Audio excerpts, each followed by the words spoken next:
Hey guys, Liberty Band 20 here. Welcome to episode 9 of On the 20 with Liberty Band 20.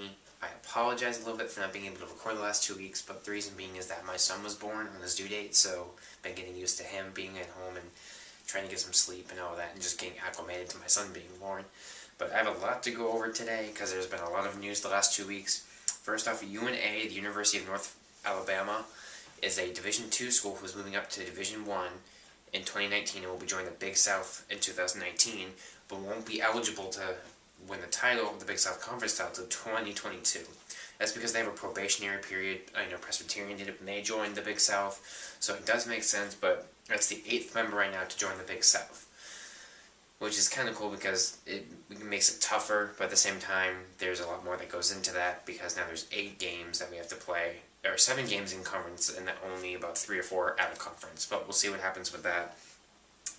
On top of that, there has been an article released that Liberty might go up to FBS, but as an FBS independent. This seems like the likeliest thing to happen right now, as there's no conference right now that seems to want to invite us in. But being an FBS independent means that we could go to a bowl game after 2 years, but we have to play some, some teams to get to a 6-6 record. But I think if we want to move up to the FBS, that would be the best one right now, is to go independent. Liberty basketball is 4-6. They are 1-3 in their last 4 games. They won against Central Penn, lost against UNC Greensboro, Furman, and this past week against Princeton. They've all been good games. It's just we seem to be taking more threes again, and we just can't. And we just make these late runs, but we can't finish the job. It's unfortunate. The next game that they play is against Summit on Friday, December 16th at the Vine Center. We should be 5-6 by that, so we're doing okay. It's just we can't seem to get over the sum of being at 500 or above 500. So it's just a lot of things going into that. With that being said, Caleb Holmesley is also out for the year with an injury. I haven't been able to find out what it was necessarily. I can do more research later, but losing him is rough because he's one of our best players.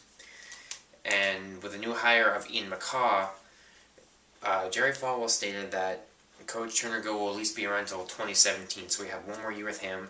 So it's either we make the playoffs or he's out. I think that's unfortunate because he's been one of our best coaches. Denny Rocco was one as well, but I like Coach Gill. He seems to actually bring in some good players along with actually being a good coach. And then the last thing is that there's a new JUCO transfer quarterback coming to Liberty. With that now brings the total to 4 quarterbacks, which is pretty insane. So there might be a small chance that one of them transfers. Like I said, guys, there's a lot to go over, but there's more, I'm sure, to come. This is Liberty Band 20, and every day is game day.